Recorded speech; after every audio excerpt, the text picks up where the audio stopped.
things. I mean, it was, for me, it was having a film made and then being invited to screen at the Prince Music Theater and then by Gretchen Clausen, and then being subsequently asked to program a series there. And then it was such a hit, such a massive hit. And, you know, out of the most selfish reason was I was making films every month and trying to get them in the festivals. I got a chance to travel and met a lot of filmmakers at the time. You'd make a film, it would play for a year in festival, and then it would hit different cities and stuff. And prior to Reelblack, Jeff Friday, the American Black Film Festival, had a multi-screening series that he was franchising. He was charging people money to have the ABFF series in their town. And then as Nadine and I were talking this week, and you know, lots of other people prior to Reelblack doing this, but I can say, you know, I put my 15 years in. Where's my watch? And it's just a convergence of the fact that we could find space for free. You know, a lot of places in New York, you can't get a theater for free anywhere in New York. Even in somebody's basement, there's overhead. You know, so there's so many. The opportunity to partner with so many people was a big factor. The fact that the cultural community here has always been very Black-oriented. You know, it's like when I travel to other festivals, it's usually people not from the town that are running the Black Film Festival because they feel a need in the city. But the minute we started, it was already built in. We had Black Lily happening, and you know, Crimson Moon we could drop. Nate can test Crimson Moon. We could drop flyers and stuff, and automatically people understood what we're trying to do. So, and you know, just keeping the low overhead to support my family, my grandparents, and the fact that I'm incredibly stubborn, I guess. You know, so there were some times where maybe it didn't make sense or things were changing, but we kept pushing forward. And throughout those 15 years, I've been involved with so many cultural things in the city that have had their. So I'm like, oh, you look like my aunt. You look just like my aunt. All right. If it is my aunt, she's being mean. But my uncle's going to be here. Is he here yet? Okay, I was waiting too. But the one thing about Philly, there's so much creativity and talent here, and there was a void prior to Black Star, prior to Netflix. It was very difficult to find Black movies, and like I said, a lot of the organizations I've been involved with over the years, the Philadelphia Independent Film and Video Association, our partners, you know, elsewhere, like at the Painted Bride, they're selling their real estate. Art Sanctuary, there's some turnover over there. It's a miracle. Anybody with so many options and choices still feels the need to congregate in space and place value on the film-going experience. And that's the challenge for a lot of people. I mean, before, there's people like, you know, we've moved over to YouTube, and I'm posting like 3 videos. My goal is to post 3 videos a day. People are like, where are you finding this? Where are you finding this? It's like, I guess I'm built for it. But, you know, I remember a lot of the videos that are being uploaded were things, VHSs that we salvaged when Video Library went out of business. You know, basically just bought as many Black-oriented films as I could out of that collection and just hung on to them. And what's interesting now, we're in that nostalgia phase where people kind of missing it a little bit, missing the VHS, and not realizing that they weren't going to get it again as a stream. So we've been able to, and you know, that was a sad.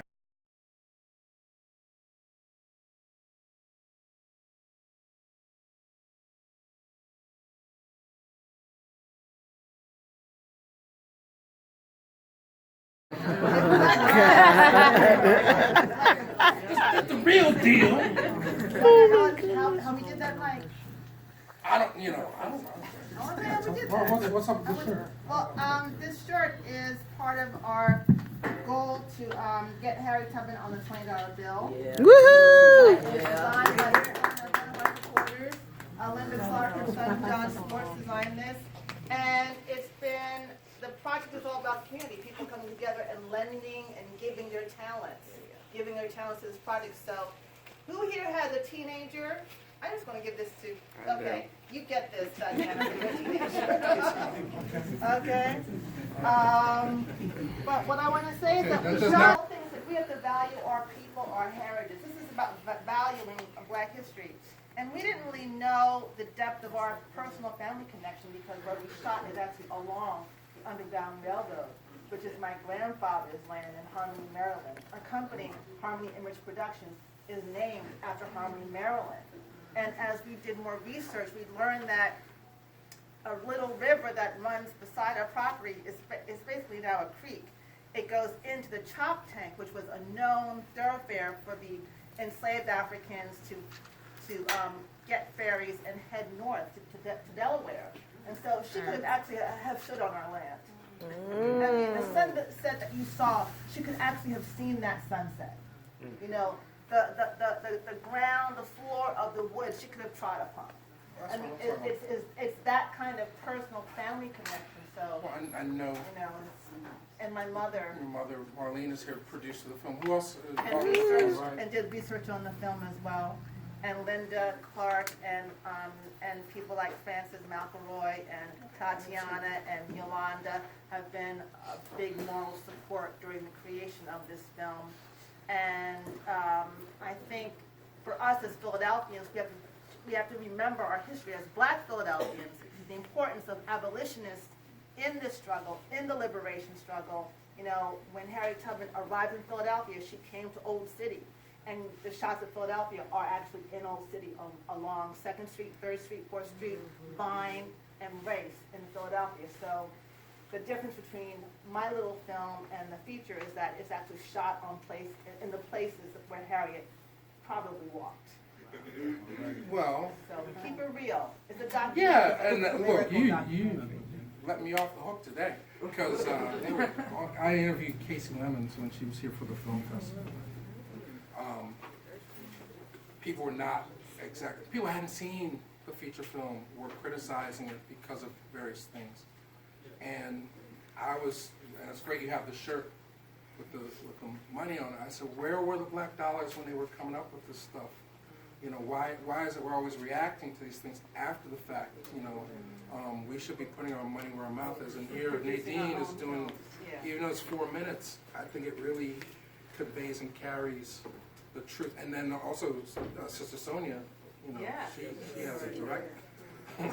I'm sure she was getting corrections, you know, when she was writing the haiku. You know, the recitation of when she delivered it, it was very personal. I recorded the haiku literally with the cell phone, and then she paid to have a studio recording, and she got Christian McBride to donate his services for the film. So, you know, it was a real collaboration in the sense of pulling together resources from talented Philadelphia artists, because Christian McBride, he's from Philly, to make this film happen. And, you know, even though Sonia Sanchez was born in Alabama, she's, you know, now Philadelphian by default, you know, having taught here for many decades at Temple University. Yes. So I'll ask you the same question I asked Casey. So, you know, in terms of taking on the responsibility of this kind of film, obviously things that came together, elevated, and it's very beautiful, you know, just a beautiful piece and just, you know, resonates. And Stephanie Melson did the cinematography. Any weird coincidences, magical things happening? Because you capture sunset too. So. I did. I think the land welcomed us. So as we were filming, Stephanie was sensing echoes of the past. And I didn't really tell her too much about what had transpired on the land. But she got the sense of children playing. She sensed a swing. And I told her, well, when I was, you know, 3, 4, 5, 6, I was running around on this property half naked, swinging on the swing. That was there. So the land retains a memory. and I think it's important for African Americans to remember our connection to this land. We built this country. This land is our land, and we own it. We own it. And for me, the film, the idea of the land speaking to us, it spoke to my mother. You know, she told us, shoot the shed. And we're like, okay, we'll shoot the shed. And I was there, there's one shot, I'm there for 4.5 minutes, just mesmerized by the wood on the shed, and the shooting through the slat in the shed, and the field that's barren, right, and then the woods. I was transfixed by that for 4.5 minutes, just shooting that. In your spirit, something caught me, you know, so. Were you legal in Maryland? No, I don't believe Did I say? I don't. Did I accuse? Did I insinuate? It's terrifying. If I But did, I it's spiritual apologize. energy of and the So- land is owned by black people, man, black land. So the lesson here is if she did smoke weed, it'd be a 20-minute long.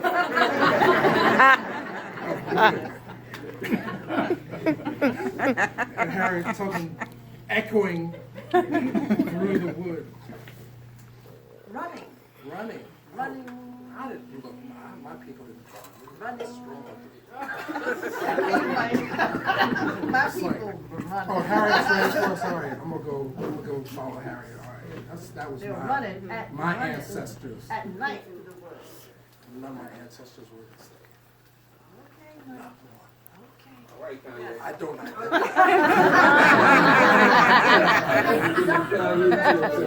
I don't identify. Were they conductors on the railroad, Mike? Were they conductors? My grandfather actually worked for Reading Railroad. It's possible. Right. That's possible. You know, look, we all have a connection, and I'm so glad that Thank you for the you name. brought, Thank you connected us with your beautiful film. So, and you should, and if you have these, don't print them out and try and spend them yet, because you'll get in a lot of trouble. It's coming though. I have a good feeling. Something about to happen. It's gonna happen. Just, what's the next auction? Did y'all vote? Make sure I you hope vote everyone this is time next year. registered to do this. Oh, yeah. So we can get this bill and okay. Go to my website, hipcinema.net. I'll post information on the t-shirts, and any money that you spend on the t-shirt will help us do closed captioning for the film and translate it to other languages. Okay, fantastic. So, Hipcinema.net, HIPCINEMA.NET. Hipcinema.net. Hipcinema.net. Yes. and no, okay, Steve has a photo. Does anyone else have a question? There's a shot in there where it's in the brush and there's like cracked underbrush. Yeah. I was thinking that evoked a sense of like Harriet and others running in the woods there. And I was wondering, what did you have?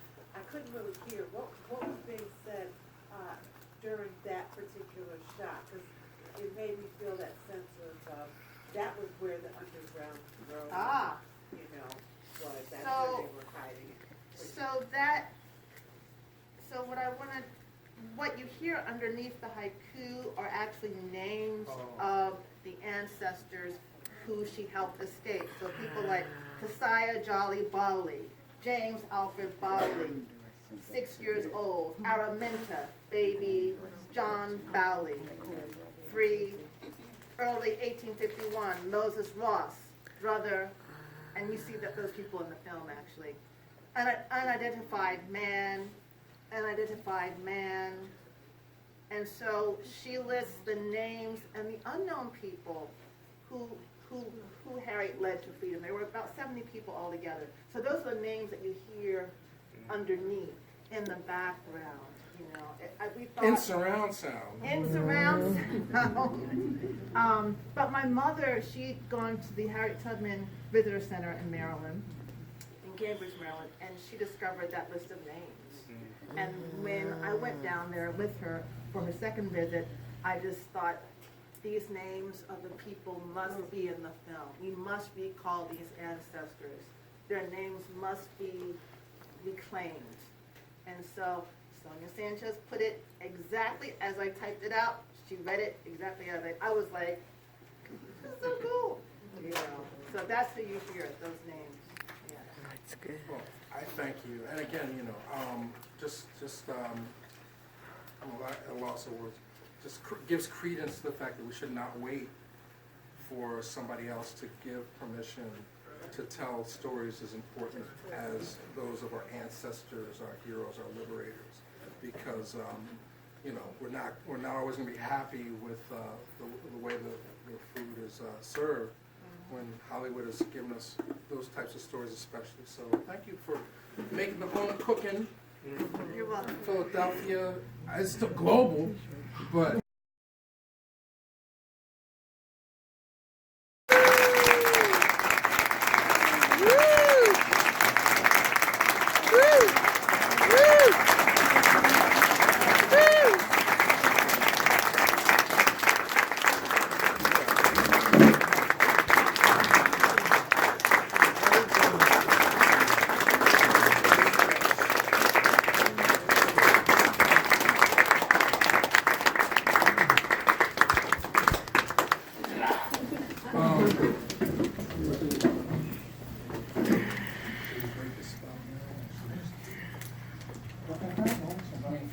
First off, I know, and I'm impressed. I'm really, wow, you know, what's our first film? I mean, a lot of first films. Well, you've already had a lot of successes, it's like you've seen this many a time. I did 5 festivals and won 4 awards. 5 festivals. Five festivals, 4 awards so far. Yeah, I've got a few, you know, get you plugged in. Wow.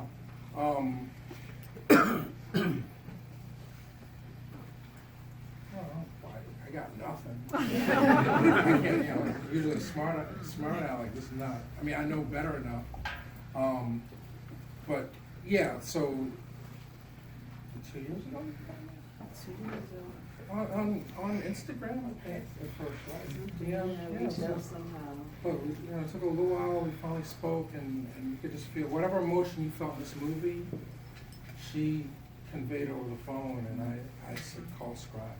Yep. And to tell your story. But I did not expect it to be as powerful. I mean, really, you know, it just came together so well. Yeah. I did the Skype inaugural Film Scholars Program, which was almost a year-long process to learn documentary filmmaking. I just had a love for movies. I didn't know how I was going to get it done, but going to Scribe, I was able to do that. I did a Leeway grant. I did Good Pitch Local, sponsored by Brit Doc Society. And that, the first version was 15 minutes, and it was really, really, really sad. Like, I was very concerned with, you know, being responsible for the energy that I bring into the room. And I wanted you to understand what happened, but I didn't want to just leave it in your lap. So with Good Pitch Local, I was able to link up with Fresh Fly Studios, where I was able to add another 10 minutes, which gave me the 2 interviews with the Black mental health professionals. So that kind of made me feel a little bit better in presenting it, so that you would see that there is hope, there is a way to get help, and self-care is important. How are you doing? I mean, you've shown this 5 times. I mean, Well, you notice I left when it first came on, and then I came back in and said, I've got to start just trying to stay present in the room. the healing. I mean, I know, and this is true with every film Yeah. you'll ever make. You think it's your personal story, but when you share it, it makes a connection with someone in the audience, Yeah. and you feel less. I mean, what have your experiences been like? And I'm sure there are people here. Well, I definitely bathed myself and my son for 2 years. That was part of my healing, because I was just in disbelief. You know, it was very shocking, and I couldn't just be okay. You know, I just wasn't okay. So I was like, I have to do something with this, and that's what we did. You know, I say we because I used Elijah's original art and writings and videos to help tell the story, because I needed to do that for him. And yeah, well, it's just, I'm proud of you. I mean, it's just kismet that you close the shows. The last movie on the show, there you go. It has to be Yolanda Johnson's young, 4-time award-winning, many more coming short films. So I feel honored with that. Just because it could have sucked. You know, I would have left like, oh, this whole 15 years. So there's hope for us all. Any questions? And then, I mean, I want to make sure all the filmmakers come up. I didn't, you know, all my stuff is in storage, but I have enough of these to make sure that the participating filmmakers have one. And we'll have them again.